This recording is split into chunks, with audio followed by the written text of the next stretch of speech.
엄마, 무릎 꿇고 살아야 해요? 그 말 한마디에 영자의 손이 멈췄다.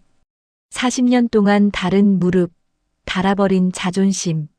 하지만 그녀는 늘 웃었다. 괜찮아, 소연아. 사람은 마음이 서 있으면 된 거야. 그런 엄마 앞에 흰 가운을 입은 딸이 돌아왔다. 그리고 운명처럼 마주한 이름 윤태강. 회장님, 당신의 다리 아직 살아 있습니다. 그 말에 회장의 눈이 떨렸다. 무슨 소리야? 그건 불가능해. 그러나 그날 밤 그는 자신의 다리가 미세하게 움직이는 걸 느꼈다. 그리고 모든 게 뒤집혔다. 가정부의 딸이 재벌 회장을 일으켜 세운 그날. 세상이 그들 앞에 무릎을 꿇었다. 오늘도 찾아와 주셔서 진심으로 고맙습니다.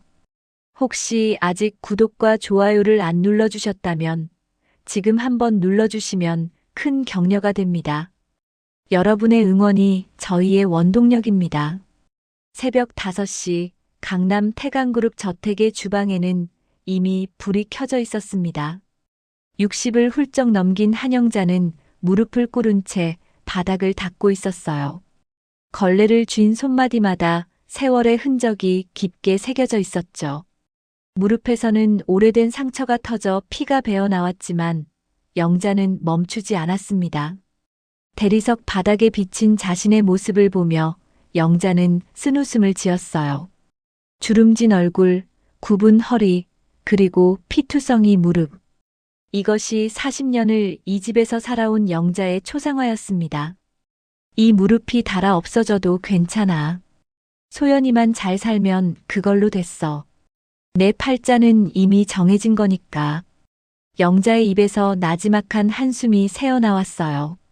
40년을 이 집에서 가정부로 살아온 영자에게 무릎은 이미 감각이 무뎌진 지 오래였습니다.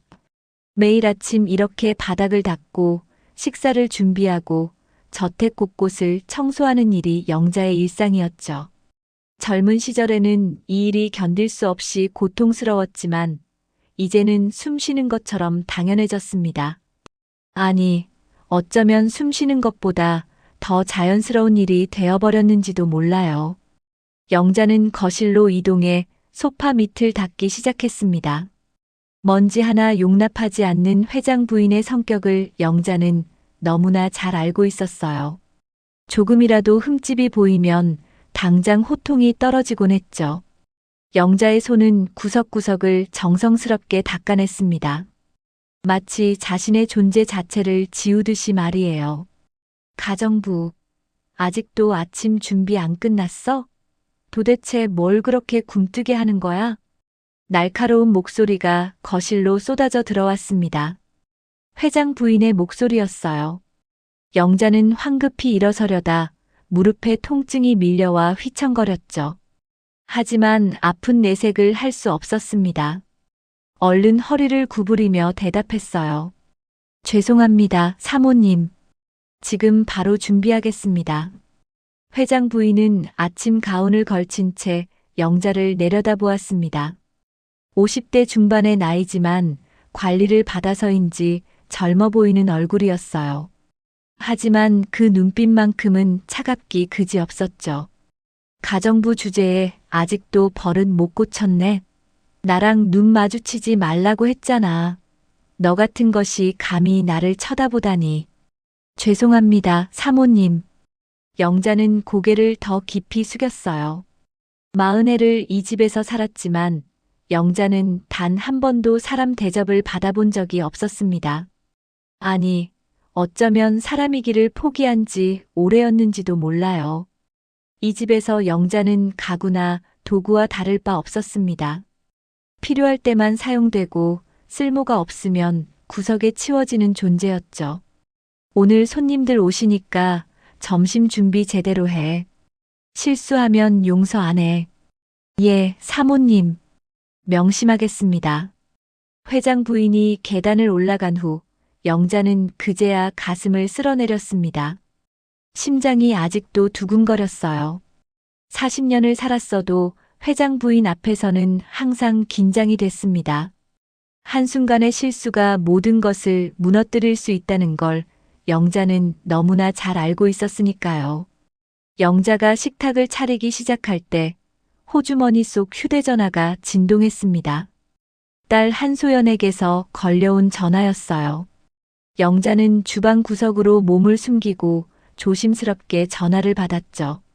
이 집에서는 사적인 전화조차 눈치를 봐야 했습니다. 여보세요, 소연아. 엄마, 나 지금 엄청 떨려. 오늘 병원에서 정말 중요한 케이스를 맡게 됐거든. 10년 동안 걷지 못한 환자인데 원장님이 나한테 직접 맡기신 거야. 이번에 성공하면 내 커리어에 정말 큰 도움이 될 것 같아.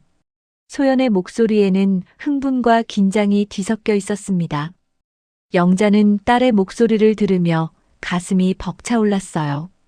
이 모든 고통과 굴욕을 견딜 수 있었던 이유는 오직 딸 때문이었습니다. 소연이 좋은 대학을 나와 훌륭한 의사가 된 것. 그것이 영자의 유일한 자랑이자 희망이었죠. 그래, 우리 딸 대단하네. 엄마가 항상 응원한다는 거 알지? 고마워, 엄마. 그런데 말이야, 환자 이름이 좀 이상하게 익숙해. 윤태강 회장이라고 하시던데. 혹시 엄마가 일하시는 집이랑 관계 있는 분 아니야?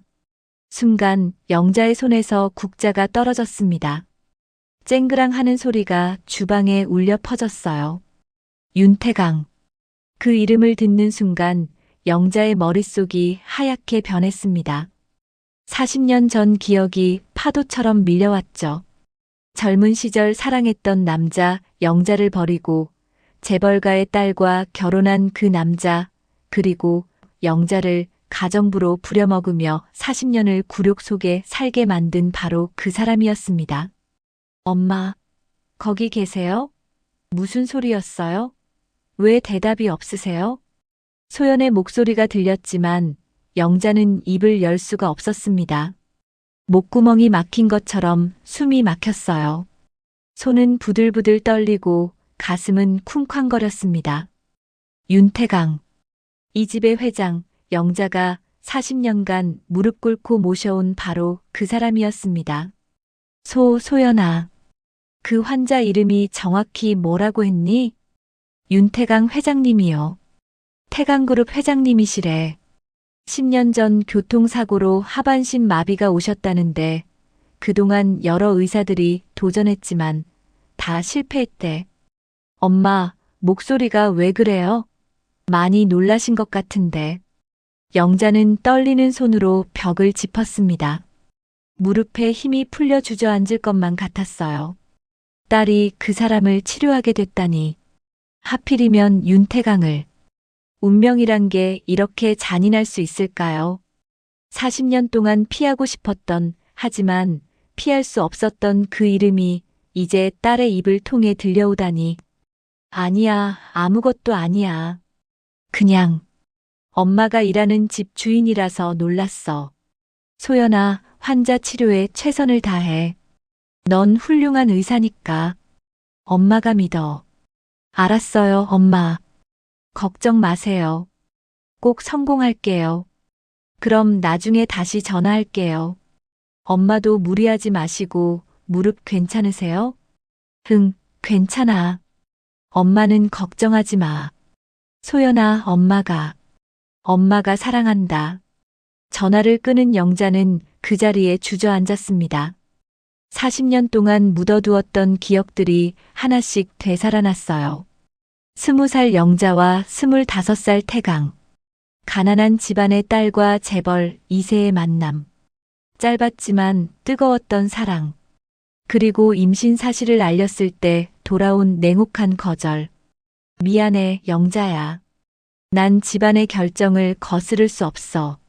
하지만 너를 평생 책임질게. 우리 집 가정부로 있으면서 아이를 키워. 내가 뒤에서 다 챙겨줄게. 그것이 태강이 제시한 조건이었습니다. 영자는 뱃속의 아이를 위해 그 굴욕을 받아들였어요.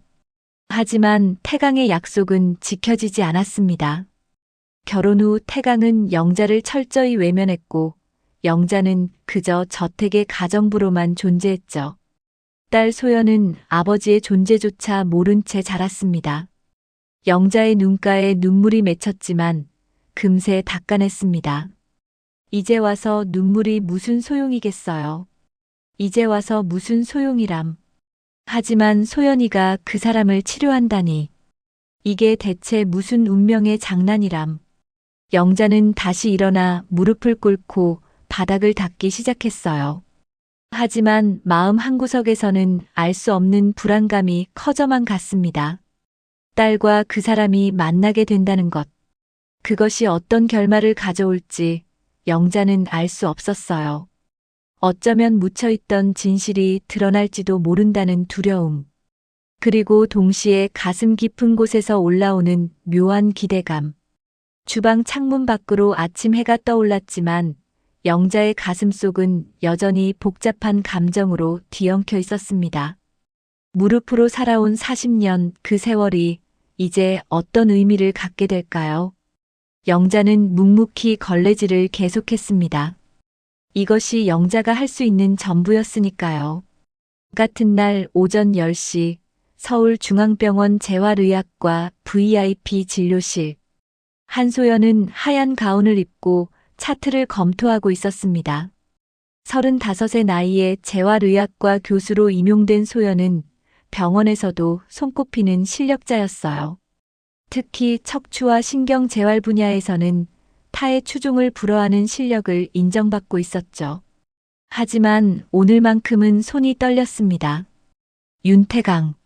어머니의 목소리에서 느껴진 그 떨림이 소연의 마음에도 전해진 것 같았어요. 한 교수님, 환자분 들어오십니다. 간호사의 목소리에 소연은 고개를 들었습니다. 진료실 문이 열리고 전동 휠체어에 앉은 남자가 들어왔어요. 윤태강 회장이었습니다. 60대 중반의 나이지만 카리스마는 여전했죠. 정갈하게 빗어 넘긴 머리, 값비싼 정장, 그리고 날카로운 눈빛. 하지만 그 위험 있는 모습 뒤에는 10년간 걷지 못한 사람의 지친 그림자가 드리워져 있었습니다. 윤태강 회장님이십니까? 소연이 차분하게 인사했습니다. 윤태강은 소연을 위아래로 훑어보았어요. 젊은 여의사. 자신을 치료하겠다는 수많은 의사들을 봐왔지만 결국 아무도 성공하지 못했습니다. 이번에도 마찬가지겠죠. 그렇죠. 당신이 나를 치료한다는 한소연 교수요? 예, 맞습니다. 회장님의 차트를 검토해 봤는데요. 10년 전 교통사고로 척추 3번과 4번 사이에 손상이 있으셨네요. 그 이후로 하반신 마비 증상이 지속되고 계시고요. 소연은 차트를 넘기며 설명했습니다. 윤태강은 무표정한 얼굴로 소연을 바라보았어요. 의사들은 모두 똑같았습니다. 차트를 보고 분석하고 희망을 이야기하죠. 하지만 결과는 언제나 실패였어요. 회장님, 혹시 예전 사고 이후로 다리에 감각이 전혀 없으신가요? 아니면 간헐적으로라도 느껴지는 부분이 있으신가요? 소연의 질문에 윤태강은 냉소를 띤 표정으로 대답했습니다. 10년이요. 10년 동안 아무 감각도 없었소. 국내외 유명한 의사들이 다 도전했지만 아무도 못 고쳤소. 당신이 뭘 안다고 나를 고칠 수 있다는 거요? 윤태강의 목소리에는 체념과 냉소가 담겨 있었습니다. 10년 동안 수없이 많은 치료를 받았지만 결과는 언제나 같았어요. 희망을 주고는 실망만 안겨주는 것. 이제 윤태강은 더 이상 기대하지 않았습니다. 아니, 기대하는 것 자체가 두려워진 건지도 몰라요. 소연은 윤태강의 눈을 똑바로 바라보았습니다.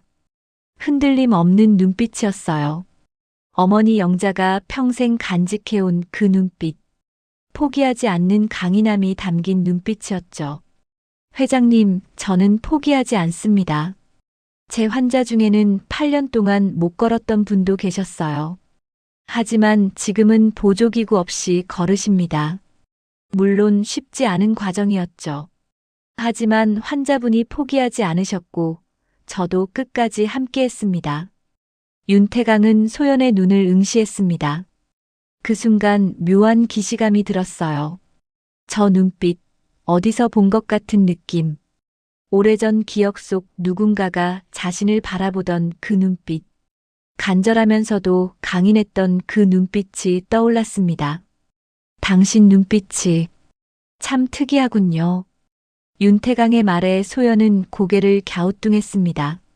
눈빛이요? 아니요, 아무것도 아니요. 그래서 어떻게 치료할 계획이요? 소연은 책상 위에 두꺼운 서류 뭉치를 꺼냈습니다. 치료 계획서였어요. 지난 일주일 동안 윤태강의 모든 의료 기록을 분석하고 만든 맞춤형 치료 계획이었죠. 회장님의 경우 척추 손상 부위는 수술로 해결할 수 없는 상태입니다. 하지만 신경재생 치료와 집중적인 재활 운동을 병행하면 가능성이 있습니다. 최신 신경 자극 치료법을 적용하고 매일 3시간씩 맞춤형 재활 프로그램을 진행할 겁니다. 매일 3시간, 10년 동안 온갖 치료를 다 받아봤소. 전기 자극, 줄기세포, 신경 이식까지 다 소용없었소. 윤태강의 목소리에는 깊은 회의감이 묻어났습니다. 하지만 소연은 물러서지 않았어요. 회장님, 저는 단순히 치료만 하는 게 아닙니다. 회장님의 의지를 다시 세우는 것부터 시작할 겁니다. 몸이 아프면 마음도 아픕니다.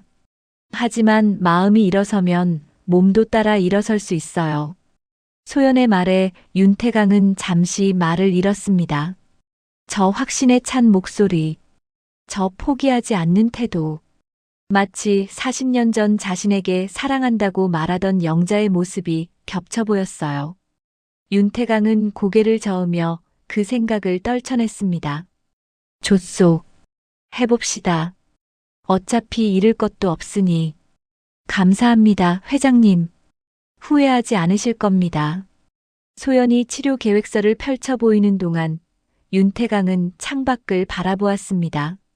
서울 도심이 한눈에 내려다 보이는 병원 창문. 10년 동안 휠체어에 앉아 세상을 내려다보며 살았습니다. 걷지 못하는 회장, 무능한 리더, 사람들의 동정 어린 시선. 그 모든 것이 윤태강을 짓눌렀어요. 한 교수, 혹시 가족은 있소? 갑작스러운 질문에 소연은 고개를 들었습니다. 어머니가 계십니다. 저를 혼자 키우신 분이시죠. 혼자 키웠다고? 아버지는? 아버지에 대해서는 잘 모릅니다. 어머니는 말씀하시지 않으셨어요. 윤태강의 얼굴에 미묘한 변화가 스쳐 지나갔습니다. 혼자 키운 딸, 아버지 없이 자란 아이. 마치 자신이 버린 누군가의 이야기 같았어요. 어머니는 무슨 일을 하시오? 가정부로 일하고 계십니다. 평생 한 집에서만 일하셨어요. 순간 윤태강의 심장이 덜컥 내려앉았습니다. 가정부, 평생 한 집. 설마. 아니, 그럴 리 없어. 하지만 소연의 눈빛이 자꾸 영자를 떠올리게 만들었어요. 어머니 성함이 한영자입니다. 왜 그러세요, 회장님? 윤태강은 대답하지 않았습니다. 아니, 대답할 수 없었어요. 한영자. 40년 전 자신이 사랑했던 여자. 그리고 자신의 집에서 40년을 가정부로 살아온 그 여자. 눈앞에 이 젊은 의사가 영자의 딸이라니. 그렇다면 이 아이는? 윤태강의 손이 떨렸습니다.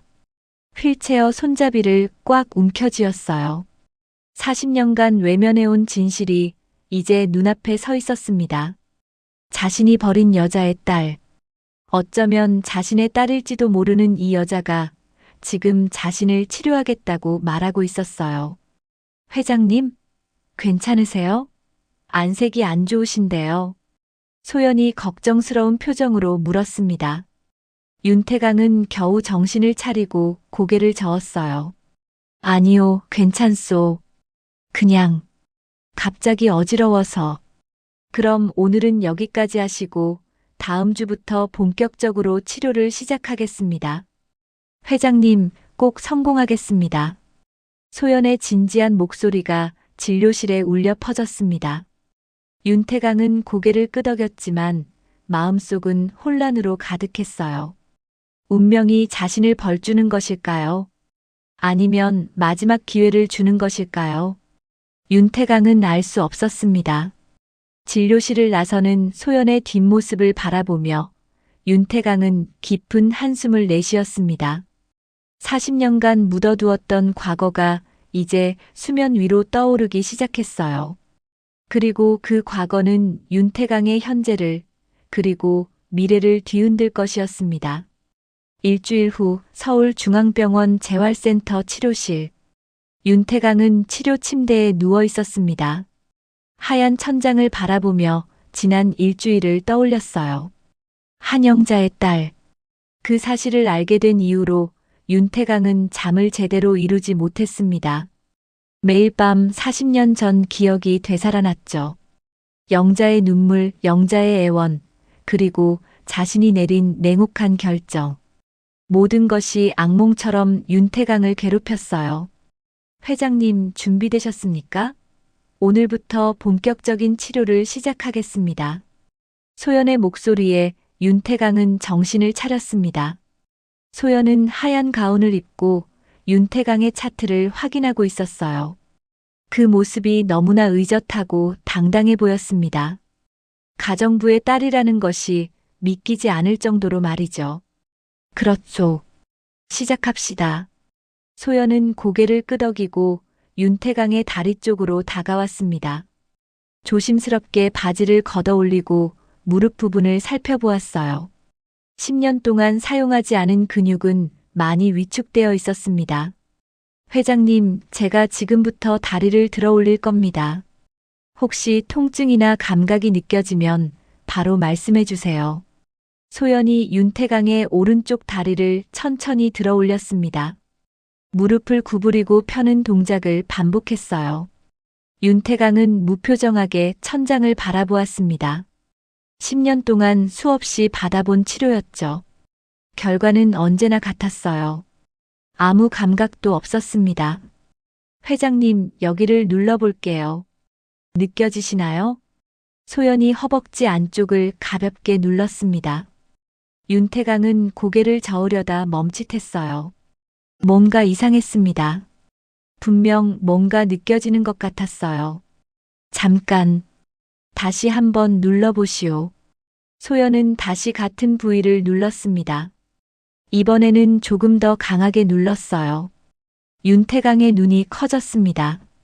분명히 느껴졌어요. 희미하지만 확실한 감각이었습니다. 느껴집니까? 회장님? 느껴지나? 이럴 리가. 10년 만에 처음이요. 윤태강의 목소리가 떨렸습니다. 자신도 믿기 어려운 일이었어요. 손으로 직접 허벅지를 두드려 보았습니다. 둔탁하지만 분명한 감각이 전해졌죠. 윤태강의 가슴이 두근거렸습니다. 이것이 희망일까요? 아니면 또 다른 실망의 시작일까요? 소연의 얼굴에도 놀라움이 번졌습니다. 첫 치료에서 이렇게 빠른 반응이 나타날 줄은 예상하지 못했어요. 소연은 침착하게 다른 부위도 확인했습니다. 무릎, 종아리, 발목. 각 부위를 자극할 때마다 윤태강은 미세한 반응을 보였어요. 회장님, 정말 대단하십니다. 신경이 살아나고 있어요.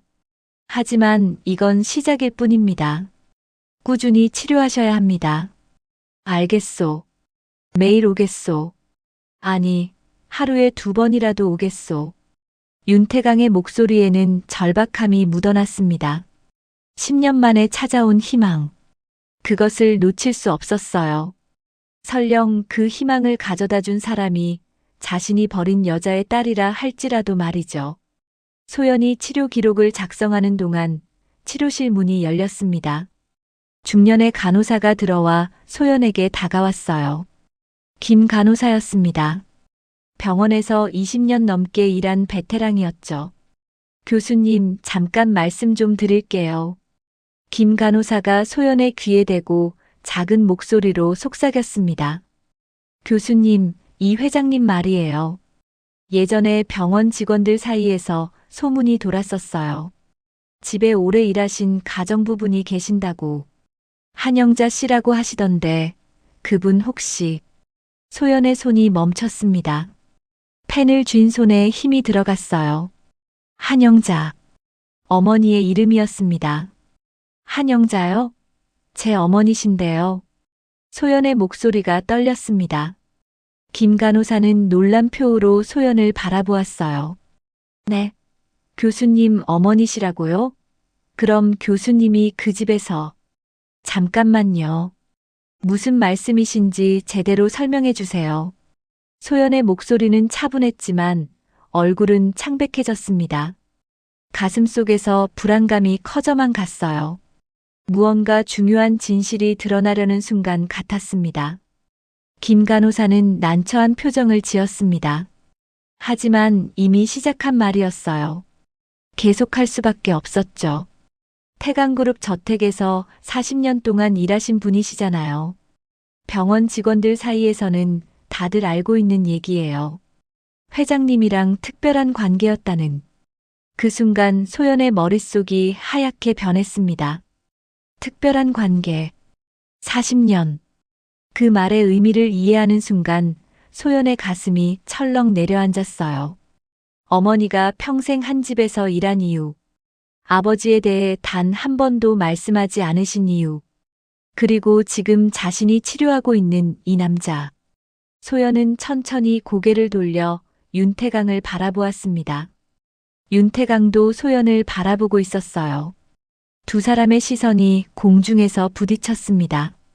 그 순간 모든 것이 명확해졌어요. 윤태강의 눈빛에는 죄책감과 두려움이 가득했습니다. 회장님.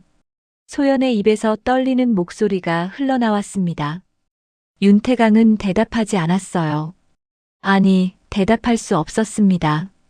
40년간 외면해온 진실이 이제 두 사람 사이에 놓여 있었어요. 치료실에 무거운 침묵이 흘렀습니다. 김 간호사는 분위기를 눈치채고 조용히 나갔어요. 이제 치료실에는 소연과 윤태강 두 사람만 남았습니다. 소연은 차트를 내려놓았습니다. 손이 떨렸어요.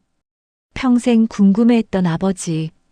어머니가 평생 숨겨온 비밀. 그 모든 것의 답이 바로 눈앞에 있었습니다. 휠체어에 앉아 자신을 바라보는 이 남자. 어머니가 40년간 무릎 꿇고 모셔온 이 남자가 혹시. 회장님, 저희 어머니를 아십니까? 소연의 질문에 윤태강은 천천히 고개를 끄덕였습니다. 더 이상 숨길 수 없었어요. 운명은 이미 두 사람을 마주보게 만들었습니다. 알고 있소. 아주 오래전부터. 윤태강의 대답에 소연의 눈에서 눈물이 흘러내렸습니다. 40년의 진실이 마침내 드러나기 시작했어요. 그리고 그 진실은 소연의 인생을, 윤태강의 인생을, 그리고 영자의 인생을 완전히 뒤흔들 것이었습니다. 같은 날 저녁, 태강그룹 저택 앞. 영자는 무거운 발걸음으로 저택을 향해 걸어가고 있었습니다. 오늘따라 몸이 천근만근 무겁게 느껴졌어요. 소연에게서 온 전화 한 통이 영자의 마음을 무너뜨렸습니다. 딸이 울먹이는 목소리로 물었죠. 윤태강 회장이 누구냐고. 어머니와 무슨 관계냐고. 영자는 대답할 수 없었습니다. 40년간 숨겨온 비밀이 이제 드러나려 하고 있었어요. 영자는 저택 정문 앞에서 멈춰 섰습니다. 높고 화려한 철문. 40년 동안 매일 드나들던 이 문이 오늘따라 너무나 무겁게 느껴졌어요. 영자는 주머니에서 낡은 편지 한 장을 꺼냈습니다. 누렇게 바랜 종이. 40년 전 윤태강이 쓴 마지막 편지였죠. 영자, 미안하오. 당신을 사랑했지만 집안의 결정을 거스를 수 없소. 하지만 당신과 아이는 평생 책임지겠소. 우리 집에서 일하며 아이를 키우시오. 내가 뒤에서 다 챙겨주겠소. 영자는 편지를 읽으며 쓴웃음을 지었습니다. 책임지겠다던 약속, 챙겨주겠다던 약속, 모두 거짓이었어요. 윤태강은 결혼한 후 영자를 철저히 외면했습니다. 가정부로만 대했죠. 소연이 태어났을 때도, 소연이 학교에 입학했을 때도, 소연이 의대에 합격했을 때도 윤태강은 단 한 번도 관심을 보이지 않았어요. 당신이 나를 버릴 때도 이 아이만은 지키고 싶었어요. 무릎이 닳도록 일해도 괜찮았어요. 소연이만 잘 자라준다면. 영자의 눈에서 눈물이 흘러내렸습니다. 다리에 힘이 풀리며 그 자리에 주저앉았어요. 무릎이 아팠습니다. 40년 동안 닳고 닳은 무릎.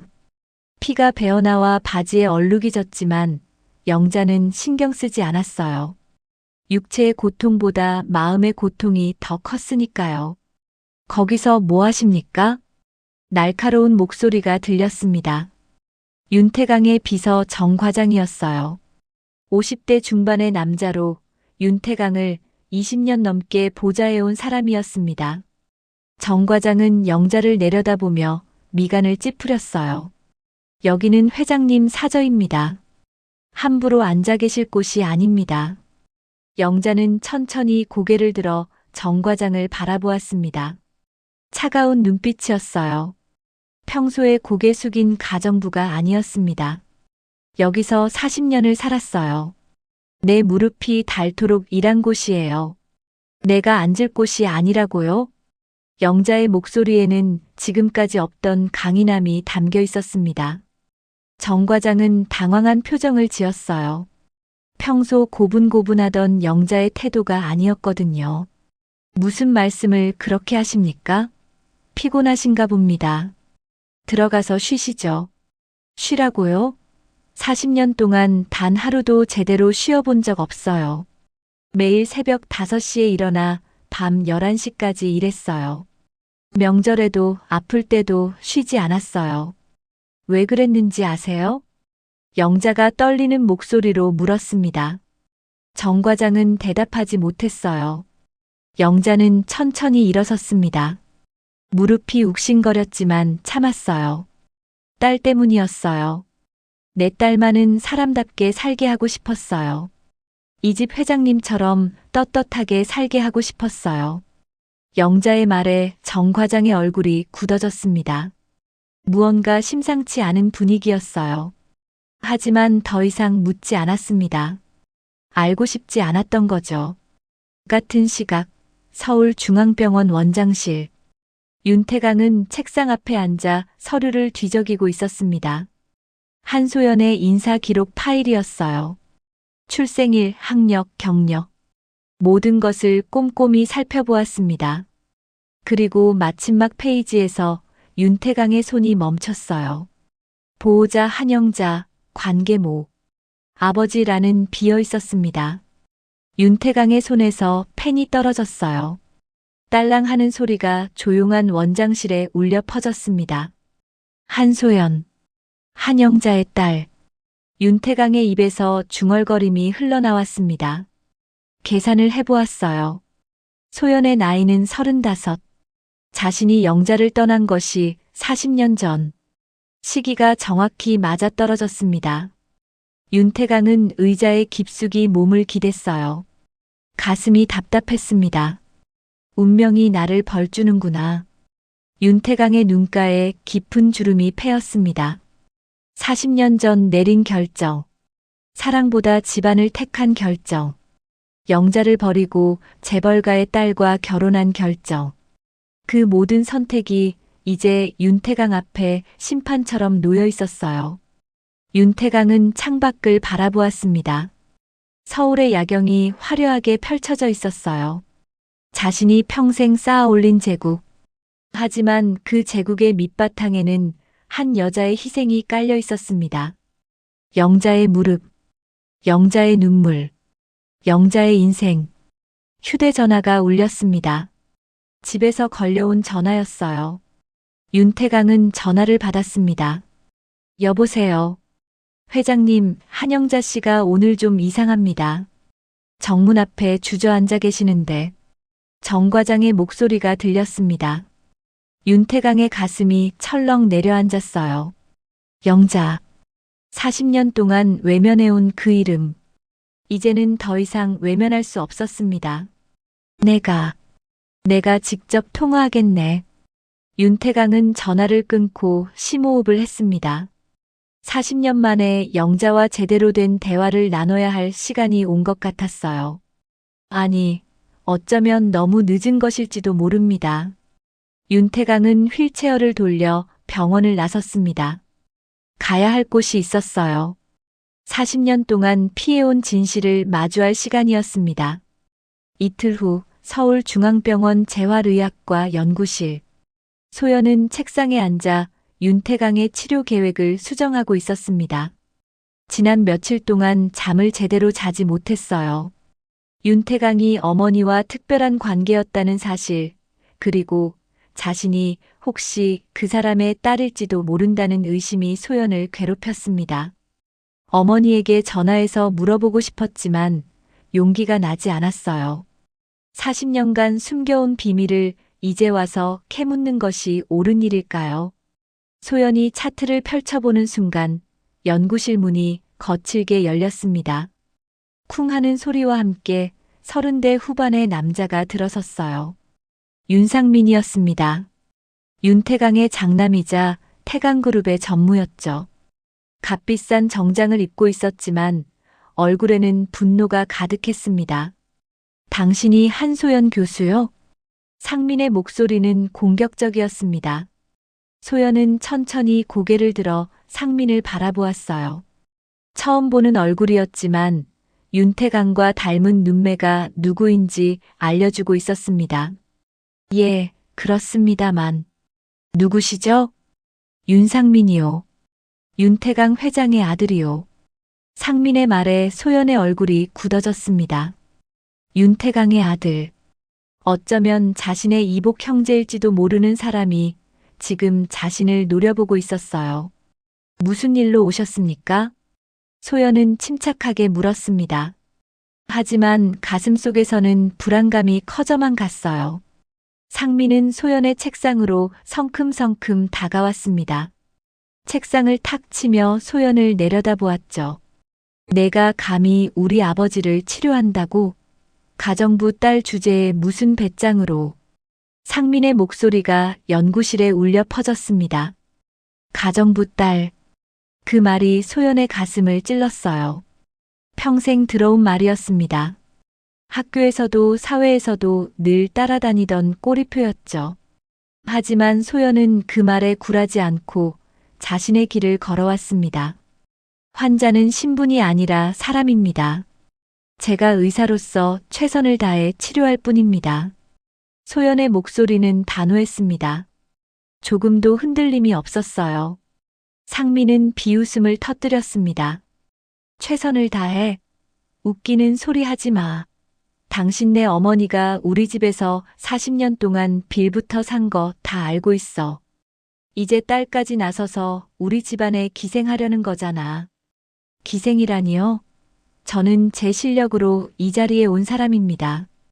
회장님도 제 치료 계획을 인정하셨고 실제로 효과를 보고 계십니다. 소연이 자리에서 일어섰습니다.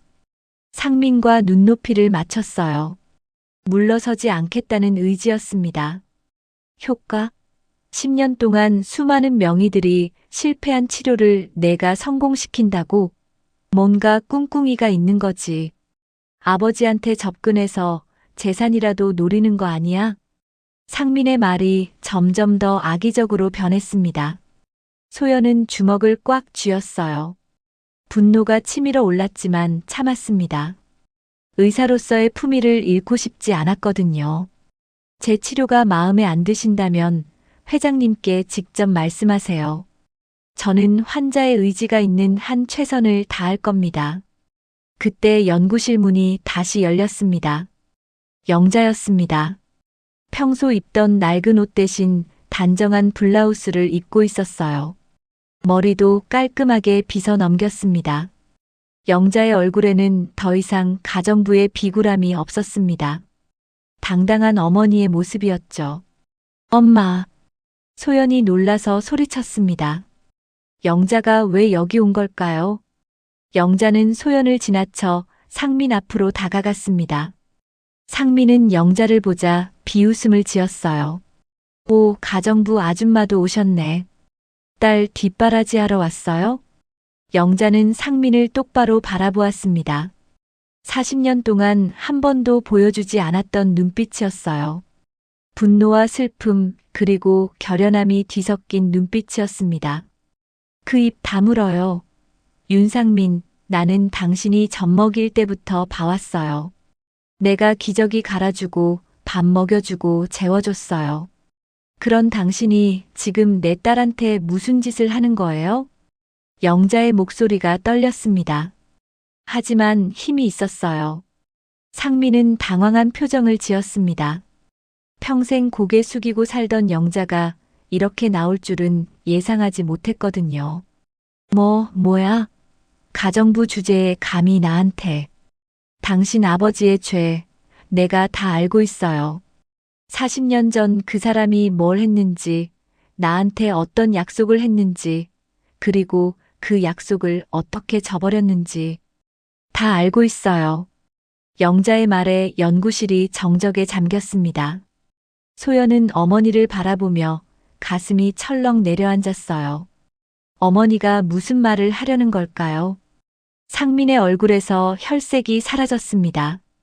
무슨 소리를 하는 거야? 당신이 뭘 안다고. 소연이가 누구 딸인지 알아요? 당신 아버지는 알고 있어요. 40년 동안 외면했지만 이제는 알고 있어요.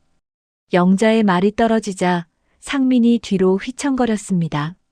무슨 의미인지 이해한 것 같았어요. 소연도 숨이 막혔습니다. 어머니의 말이 무엇을 뜻하는지 알 수 있었거든요. 바로 그때 연구실 문이 열리며 휠체어를 탄 윤태강이 들어왔습니다. 비서가 휠체어를 밀고 있었어요. 윤태강의 얼굴은 창백했습니다. 영자와 윤태강의 시선이 마주쳤어요. 40년 만에 제대로 마주한 시선이었습니다. 영자. 윤태강의 입에서 떨리는 목소리가 흘러나왔습니다. 분노와 두려움이 뒤섞인 목소리였어요. 이제 와서 왜 나타난 거요? 40년 동안 잘 참아왔잖소. 영자는 윤태강을 바라보며 눈물을 흘렸습니다. 하지만 목소리는 단호했어요. 참는 것도 한계가 있어요. 이제라도 진실을 일으켜 세우려 합니다. 내 딸이 당신 아들한테 모욕당하는 걸 보고만 있을 수 없어요. 연구실에 무거운 침묵이 흘렀습니다. 40년의 비밀이 이제 수면 위로 떠오르기 시작했어요. 그리고 그 비밀은 모든 사람의 인생을 뒤흔들 것이었습니다. 그날 밤 서울중앙병원 옥상. 소연은 난간에 기대어 서 있었습니다. 차가운 가을바람이 얼굴을 스쳤어요. 눈물이 마를 겨를도 없이 계속 흘러내렸습니다. 연구실에서 일어난 일이 계속 머릿속을 맴돌았어요. 어머니의 고백, 윤태강의 침묵, 그리고 상민의 경악한 표정.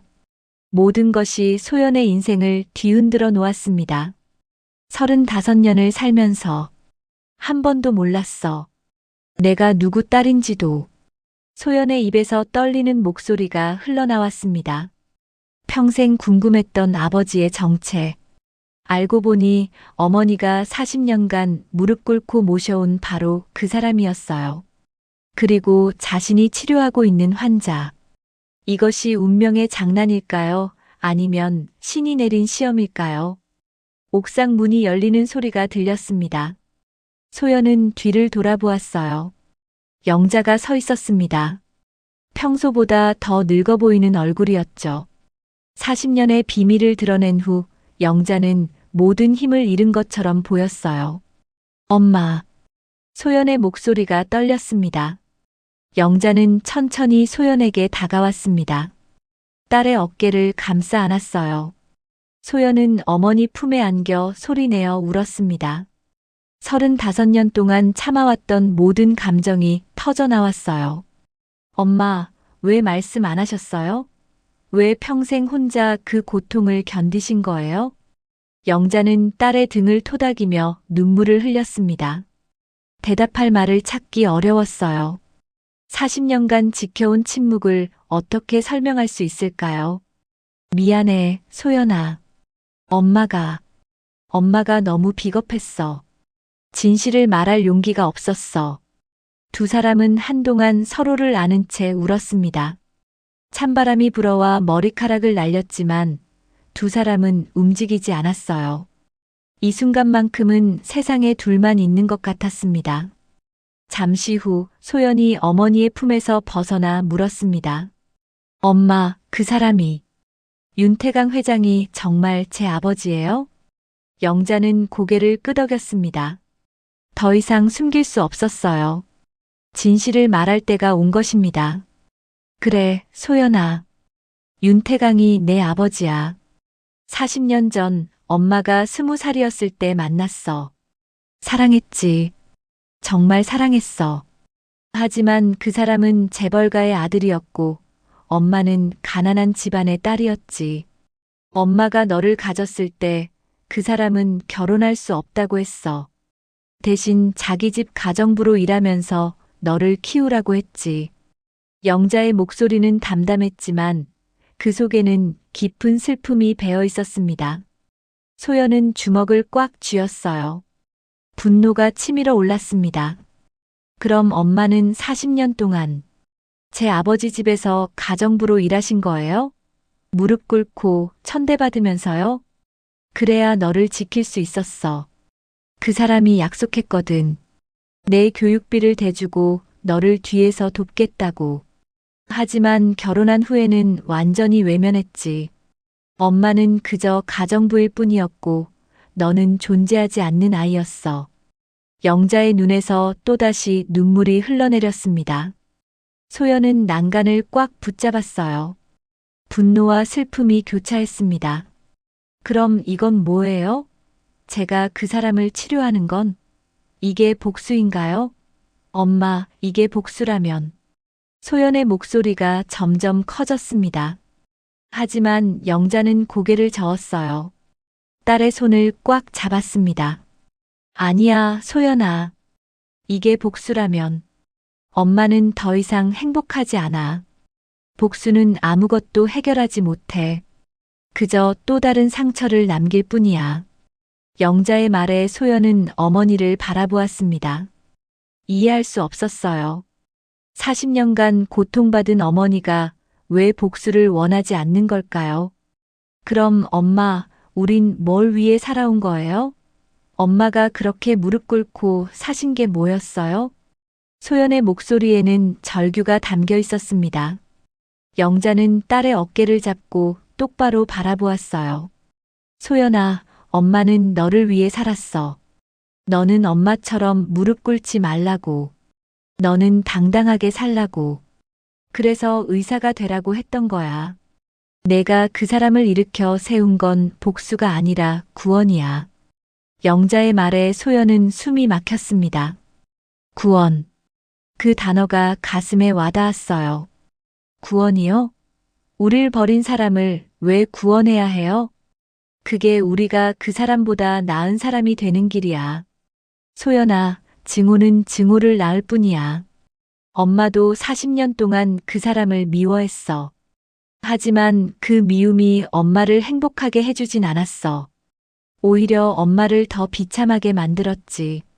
영자는 난간 너머 서울의 야경을 바라보았습니다. 반짝이는 불빛들이 아름다웠어요. 하지만 그 빛 속에는 수많은 사람들의 아픔이 숨어 있다는 걸 영자는 알고 있었습니다. 엄마, 근데 진짜 그렇게 할 수 있어요? 용서할 수 있어요? 소연의 물음에 영자는 쓴웃음을 지었습니다. 용서. 그것이 과연 가능한 일일까요? 모르겠어, 소연아. 아직도 화가 나고 억울해. 하지만 너만큼은 그 화와 억울함에 갇혀 살지 않았으면 좋겠어. 너는 의사잖아. 환자를 살리는 사람이잖아. 그게 내 아버지든 남이든 환자는 환자야. 영자의 말에 소연은 눈을 감았습니다. 깊은 고민에 빠졌어요. 의사로서의 직업 윤리와 딸로서의 감정이 충돌했습니다. 어떤 것이 옳은 선택일까요? 엄마는 이제 뭐 하실 거예요? 소연의 질문에 영자는 잠시 망설였습니다. 그리고 결연한 표정으로 대답했어요. 그 집을 나갈 거야. 40년이면 충분해. 이제 엄마도 사람답게 살고 싶어. 내 무릎이 닳아 없어지기 전에. 영자의 말에 소연이 어머니를 꽉 안았습니다. 두 사람은 서울의 밤하늘 아래서 오랫동안 서로를 안고 있었어요. 40년의 상처가 하루아침에 치유될 순 없겠지만 적어도 이제는 앞으로 나아갈 방향을 찾은 것 같았습니다. 일주일 후 서울중앙병원 재활센터 대강당. 오늘은 윤태강 회장의 재활치료 성과를 공개하는 날이었습니다. 수많은 기자들이 카메라를 들고 대기하고 있었어요. 방송국 취재진도 여럿 보였습니다. 10년 동안 걷지 못했던 재벌 회장이 다시 걸을 수 있게 됐다는 소식은 이미 언론에 큰 관심을 받고 있었죠. 소연은 무대 뒤편에서 심호흡을 했습니다. 떨리는 손을 꽉 쥐었어요. 오늘이 바로 그날이었습니다. 윤태강이 다시 걸음을 시도하는 날.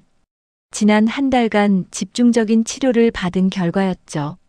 신경 자극 치료와 재활 운동을 병행한 끝에 윤태강의 다리에는 감각이 상당 부분 돌아왔습니다.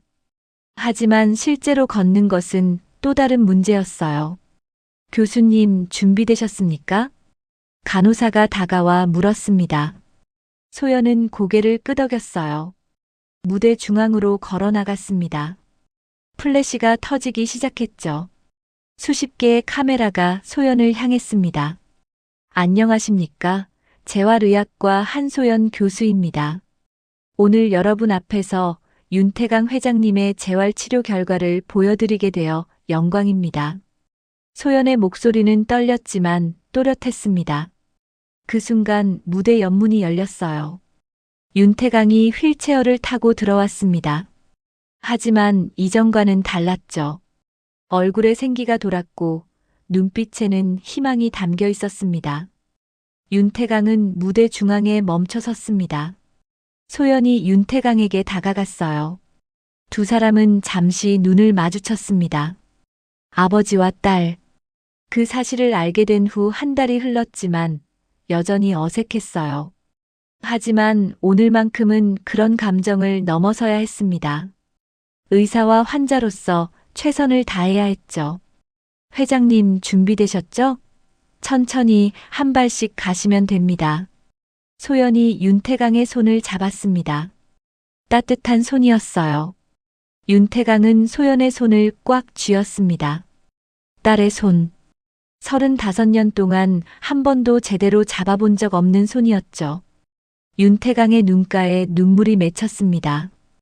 고맙소, 한 교수. 윤태강의 목소리가 떨렸습니다. 소연은 고개를 끄덕였어요. 두 사람은 천천히 일어서기 시작했습니다. 윤태강이 휠체어 팔걸이를 잡고 힘을 주었어요. 다리가 떨렸습니다. 10년 동안 사용하지 않았던 근육이 비명을 지르는 것 같았죠. 하지만 포기하지 않았습니다. 천천히 회장님. 제가 옆에 있습니다. 소연이 윤태강의 허리를 받쳐주었습니다. 윤태강은 온 힘을 다해 일어섰어요. 다리가 후들거렸지만 버텼습니다. 드디어 완전히 선 순간 대강당에 박수가 터져 나왔습니다. 기자들의 카메라 플래시가 미친 듯이 터졌어요. 이제 한 발씩 가보시죠. 소연이 윤태강의 손을 꽉 잡았습니다. 윤태강은 오른발을 들어 올렸어요. 떨리는 발이었습니다. 천천히 앞으로 내디뎠죠. 한 발. 발이 바닥에 닿았습니다. 감각이 느껴졌어요. 살아있다는 느낌이었습니다. 잘하고 계십니다. 이제 왼발도요. 소연의 격려에 윤태강은 왼발을 들어 올렸습니다. 온몸이 떨렸어요. 균형을 잡기 어려웠습니다. 하지만 소연이 곁에서 단단히 받쳐주고 있었죠. 왼발이 바닥에 닿았습니다. 두 걸음. 10년 만에 걷는 두 걸음이었습니다. 대강당이 환호로 가득 찼습니다. 취재진들이 일어서서 박수를 쳤어요. 하지만 윤태강은 멈추지 않았습니다. 세 걸음, 네 걸음. 천천히 하지만 확실하게 앞으로 나아갔어요. 그때 대강당 뒤편 문이 열렸습니다. 영자였습니다. 평소 입던 가정부 옷이 아니었어요. 단정한 한복을 입고 있었습니다. 머리도 곱게 빗어 올렸죠. 영자는 조용히 뒷자리에 앉았습니다. 눈에서는 눈물이 흘러내렸어요. 윤태강이 영자를 발견했습니다. 걸음을 멈췄어요. 두 사람의 시선이 대강당을 가로질러 만났습니다. 40년의 세월이 그 시선 속에 담겨 있었어요. 소연이 윤태강을 바라보았습니다. 윤태강은 고개를 끄덕였어요. 마이크를 달라고 손짓했습니다. 진행 요원이 무선 마이크를 건네주었죠. 여러분, 윤태강의 목소리가 대강당에 울려 퍼졌습니다. 모든 사람이 조용해졌어요. 윤태강은 천천히 말을 이어갔습니다. 10년 동안 저는 걷지 못했습니다. 수많은 명의를 찾아갔지만 모두 실패했죠. 하지만 한 사람이 저를 다시 일으켜 세웠습니다. 한소연 교수입니다. 윤태강이 소연을 바라보았습니다. 소연의 눈에도 눈물이 고였어요. 그런데 한 교수는 단순한 의사가 아닙니다. 내게 새 생명을 준 사람입니다. 그리고 윤태강의 목소리가 떨렸습니다. 잠시 말을 멈췄어요. 심호흡을 하고 다시 입을 열었습니다. 한소연 교수는 가정부의 딸입니다. 40년 동안 우리 집에서 일한 한영자 씨의 딸입니다. 그리고 제 딸이기도 합니다. 대강당이 술렁였습니다. 기자들이 웅성거리기 시작했어요. 윤태강은 영자를 바라보았습니다. 영자 씨, 나와주시겠습니까? 영자는 잠시 망설였습니다. 하지만 천천히 일어섰어요. 복도를 따라 무대 쪽으로 걸어갔습니다.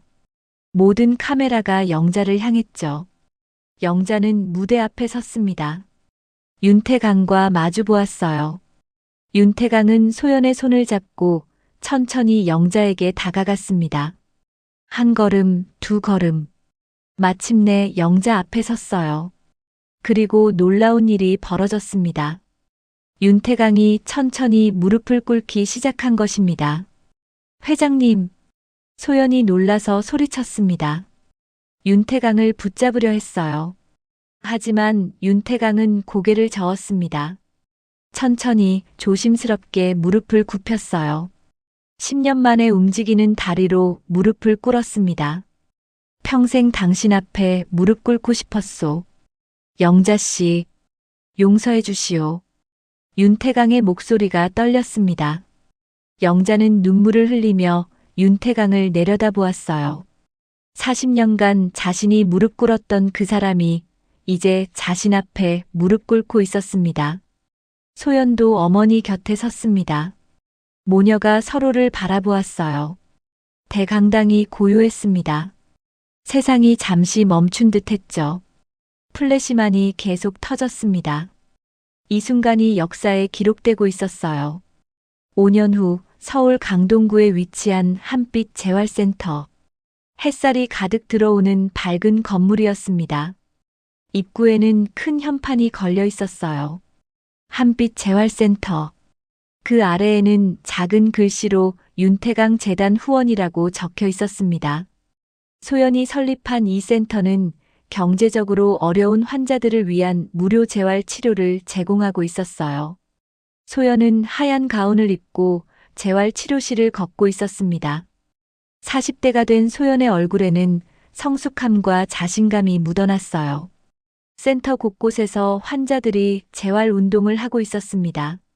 물리치료사들이 환자들을 도우며 격려하는 모습이 보였죠. 한 원장님, 어린 목소리가 들렸습니다.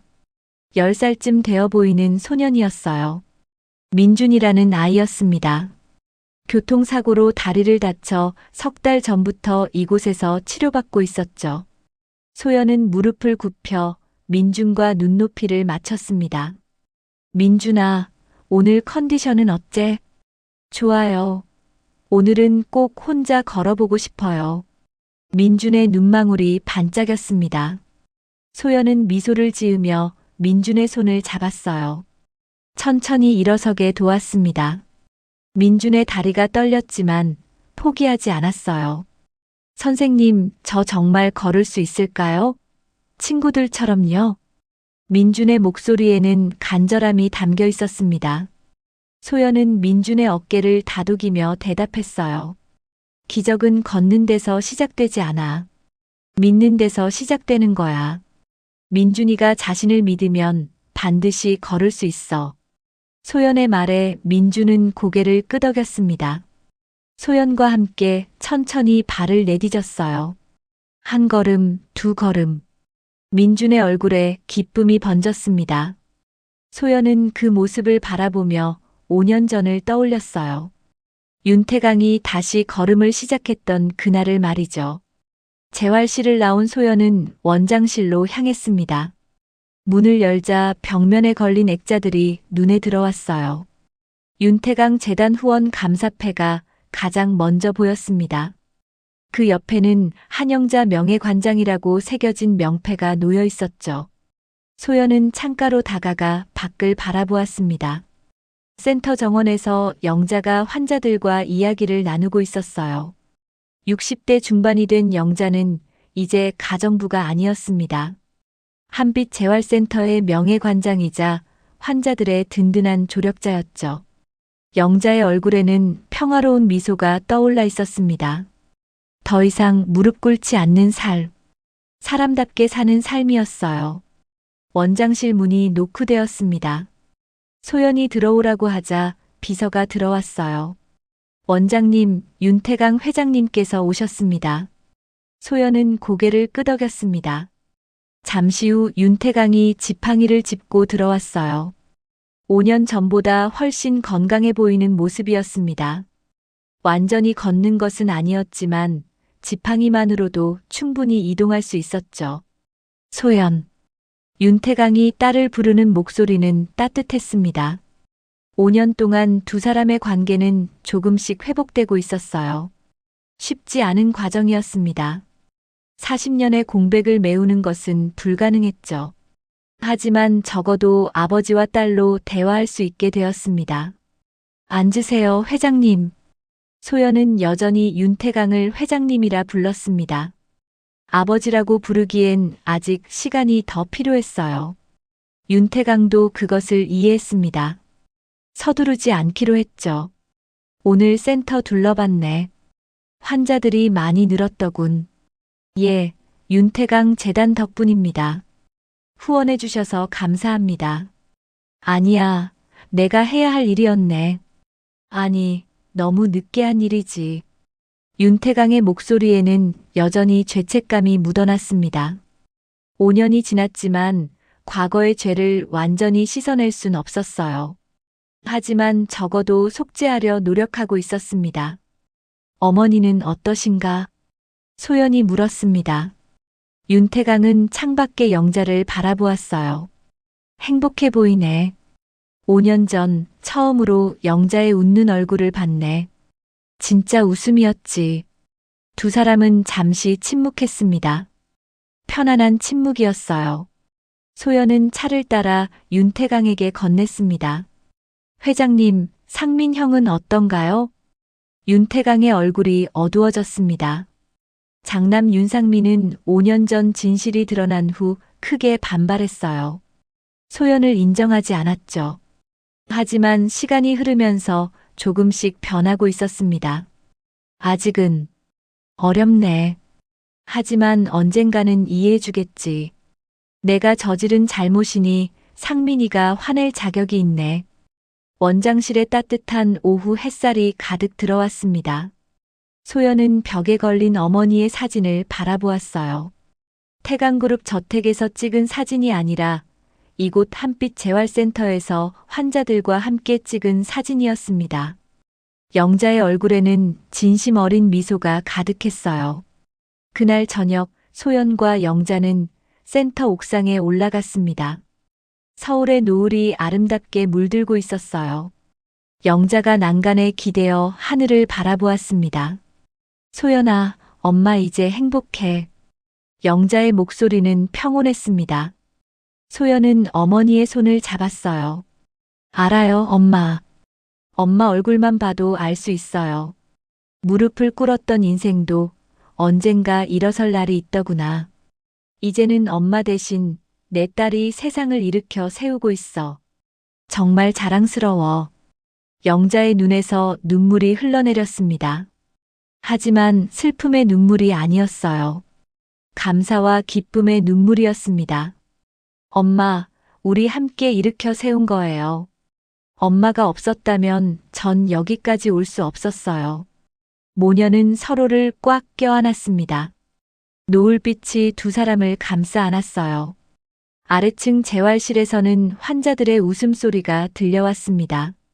희망의 소리였습니다. 하늘 위로 카메라가 천천히 올라갔습니다. 한빛 재활센터의 전경이 보였어요. 그리고 더 멀리 서울의 거리가 펼쳐졌습니다. 수많은 사람들이 각자의 삶을 살아가고 있었죠. 그들 중 누군가는 상처받고, 누군가는 회복하고, 누군가는 용서하며 살아가고 있었습니다. 따뜻한 빛이 하늘 가득 번졌습니다. 진정한 기적은 용서에서 시작된다는 것을, 그리고 그 용서는 또 다른 기적을 만들어낸다는 것을. 한빛 재활센터는 오늘도 그 기적을 만들어가고 있었습니다. 오늘 이야기가 어떠셨나요? 오늘 이야기가 마음에 와닿으셨다면 작은 공감 표시 한 번만 해주세요. 구독과 좋아요 버튼은 무료지만 저희에게는 정말 큰 힘이 됩니다. 알림 설정과 댓글로 여러분의 따뜻한 의견을 남겨주시면 앞으로도 더 많은 감동과 반전의 드라마로 꼭 보답드리겠습니다. 끝까지 함께 해주셔서 진심으로 감사드립니다.